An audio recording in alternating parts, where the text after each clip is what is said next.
Allow me to introduce Practice Management Associates with Lynn Nelson and Donna Lowell.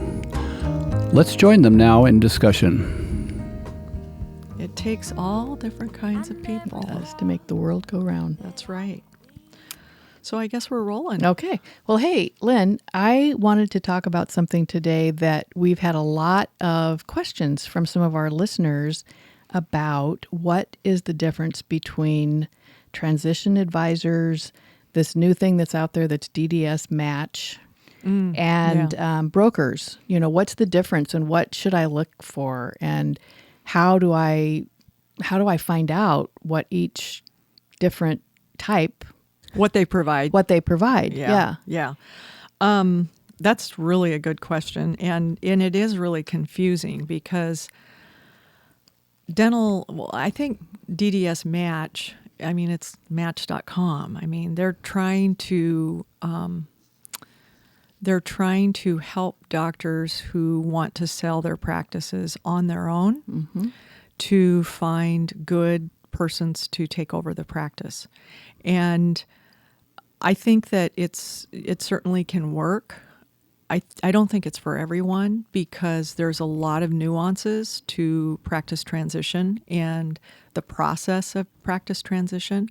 So I think at the very least, people choosing to do DDS Match will need to have a really good team of advisors, accountants, attorneys that have done it before and can help them to really understand all the different things that unfold during the process of transition. So it's a great idea to just get two people together, but unfortunately, if you don't have like at least some sort of an idea of, okay, what am I doing here? How am I going to do this? Or have somebody that can kind of guide you, it's really hard because a lot of times negotiating, one of the things that we provide is the safety and comfort of negotiating with a third party. You know, if I went to buy a car, or I mean, it certainly isn't a car because it's a business opportunity. But if I'm going to go and directly negotiate with the selling dentist, I am going to be less likely to bring up areas of weakness in the practice because I don't want to hurt their feelings. I'm going to be less likely to talk about, you know, I see you do a lot of TMJ, I don't, and that's of no value to me. There's going to be things that are left unsaid. So in those situations, unless it's a perfect match right off the bat, which I think are few and far between. If you go to Match.com and you look at, you know, how many people they have to, you know, meet before they find the right one, there's a lot. And I think from a seller's perspective, that's a lot of work to get in front of these people over and over and over and over again. And so I think a lot of times they end up, you know, looking to a transition advisor or a broker to help them through the process. And I think it's a nice idea. I think it's good in theory. Yeah. And I have to say that I regret that because I wanted to do a little more research on this before we talked about it, but then here I go bringing it up because I was wondering within their footprint that they are working with, how much do they provide? Is it nothing? I mean, my understanding is it's nothing more than just... It's classified ads. Yeah. I mean... And so there's a lot of unknown. Right. Well, now, let me say that there's different organizations out there. I think Dental Match or DDS Match is provided through the American Dental Association. The ADA, yes. Yes. And so they do have some advisors on staff that I don't know what their backgrounds are. I don't know how much experience they have in mergers and acquisitions and those types of things. But I do know that they do have that.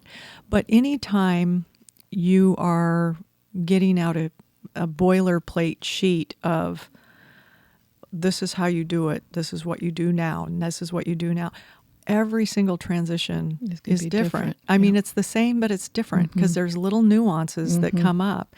And having a human being involved rather than a paper that Right. you're checking boxes, you could get tripped up on something Right. and think it's a big deal. When if you had somebody, right there, they could say, hey, you know what? I've seen this in the past and this is how we worked it out. Right. And then you can get around it and Yeah. and it doesn't blow up. So it might be an effective way for someone who has been through it before, has transitioned to practice and relocated or something, or they're Right. going to relocate again and they've already done it. Yes. It might work great for them. Yes. Especially, I had a client that had bought and sold 3-4 practices. And I think the last practice that he purchased, or no, he sold and then he retired. I think the last practice, he didn't even use an attorney. And I was just like, you're not going to use an attorney? And he goes, Lynn, he said, I already have the documents. Yeah. And they were pretty much identical every time I did it. Yeah. So I don't need to do that. And I'm like, oh, I don't know. But it worked. But it worked just fine. I mean, it was no So again, problem. it really depends on the individual. Are Absolutely. they business savvy? Are they willing to put the time in showing their practice? Yes. I do agree that when you don't have a third party, it can be really awkward because the people that are looking are not going to be as forthright about issues that with the owner that they would be with an advisor or a broker. Yep, I agree. And, some people don't mind spending, extra time while they're in their because really, if you think about it, they're having to negotiate with someone while they're seeing patients, while they're I mean, Right. it's Time consuming. Yeah, it is time consuming. So if they have an extra engine and they're, that type of personality style, then go for it, And I think that you also have to make sure that in those situations that you get your practice valued. Right. And you do it by a certified appraiser that knows dentistry, because that's the other side of it is the buyer might have it in their mind that it's worth a lot less. And it's actually, if you were to use a transition advisor or a broker, you would actually gain more, even with their commission. So you have to really be careful and have your practice appraised by a certified appraiser, and then also understand that the buyer might expect to split what would have been a commission. And so you got to be ready for that, And, hey, everyone is looking for the best that they can get, or both Right. sides. Of course. And so, of course. so you just want to make sure, keep it fair, and don't get hooked up on or strung out on something that might just be really a non-issue for someone else. So that's how I would sum up Match.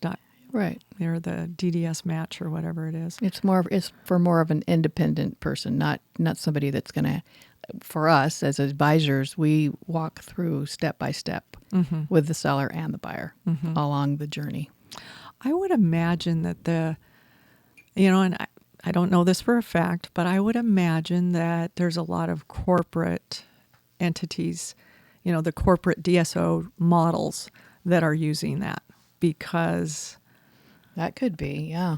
they, what a way for them to get in there and buy dental practices. And of course they say they're going to do 100% of receipts, but don't forget you have to hit Work back goals. and I've heard some stories on that. So I would just say seller beware, and really weigh out how much time you want to devote to finding the right buyer. In my mind, as a transition advisor, I want to sell a practice once. I don't want to sell it more than once. No. And that's a lot of work. It is. Anyway, the difference between that and a broker, brokers, of course, there's all different kinds of brokers out there too. Right. And transition advisors. Yes. So I think that sometimes there's accountants that consider themselves transition advisors and will help you through the process, and that's fine.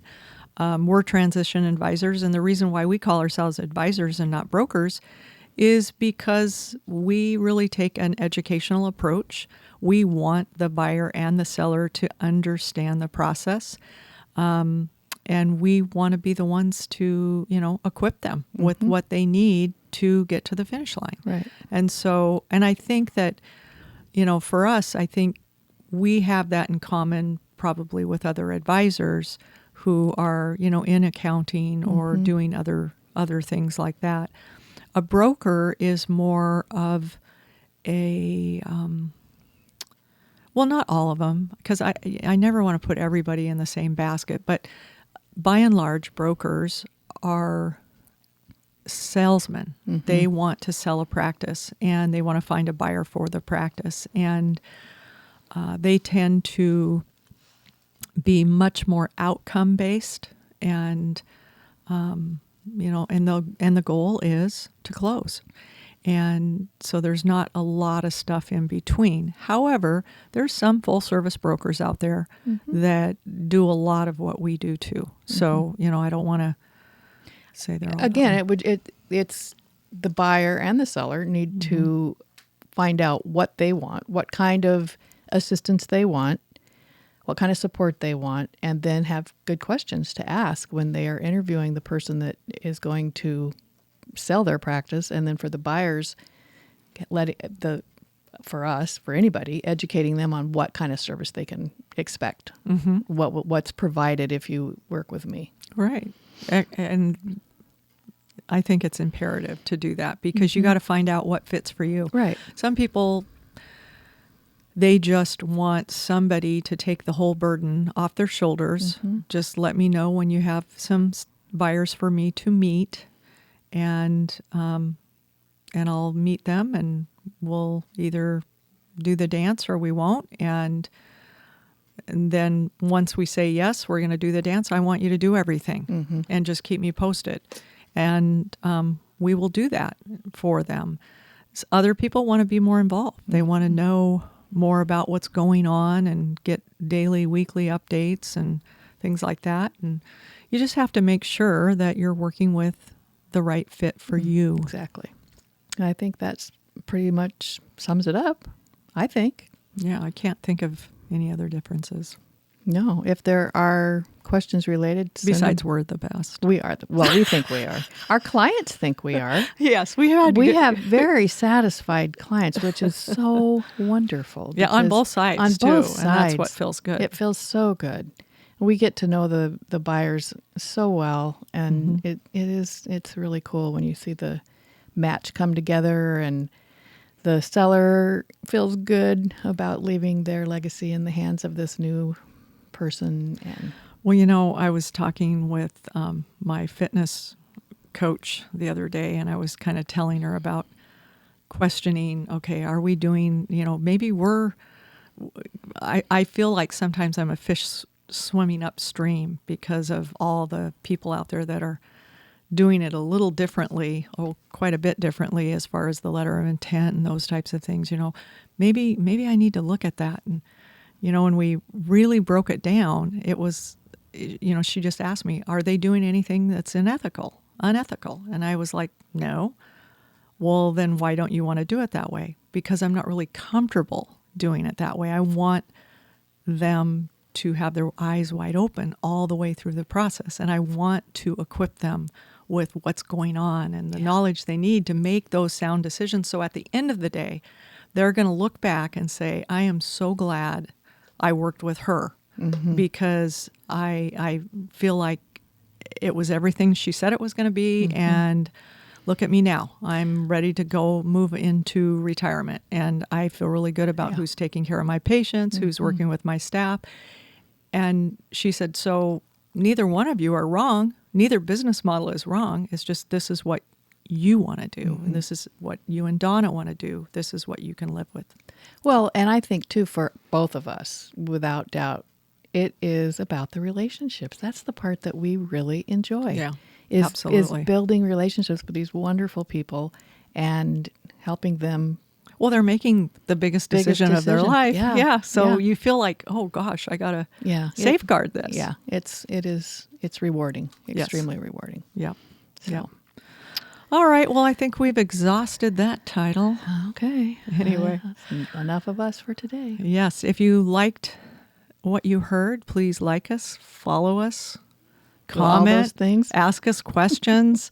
You can reach us at info@pmaadvisors.org. You can find us easily by just Googling our names, and I bet we'd come up. You might have to put Practice Management Associates in there. Maybe. Anyway, as always, this has been a nice chat. Yeah. See you Thanks. next time. Bye.